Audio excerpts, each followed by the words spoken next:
الحمد لله الحمد لله الحمد لله الله سبحانه وتعالى ياكم حسن فرطان قروحda badan iyo muuqaalkan aad ku cajiibka leh waxa qoraya arday ka tirsan ardadana wax ka bartay akademiyada runtii dadaal ayuu geliyay isagu anna juhdi baan ku bixinay natiijada ka dhaltay qof walba oo daawanay muuqaalkan indhihiisa ayaa u macalin ah Allahu akbar azimada qofka waa cajiib bila ka hor waxa uu ahaa arday maanta se waa macalin oo isaga ayay leeyihiin ardaydu waxay noo sax isaguna dadaalkii uu bixiyay maanta ayuu miro dhalay anna waxaan leeyahay hambalyo macalin ma sha Allah ogow haddii ay quruxsan tahay fartaada ama habdhigaalkaaga dadku ma eegayaan taariikhdaada hore ee waxbarasho ee waxay kugu qiimeyn doonaan oo keliya hadba sida maanta aad wax u qorto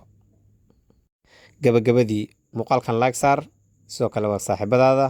ardayga qoray fartana soo dheh ma sha Allah mahadsanid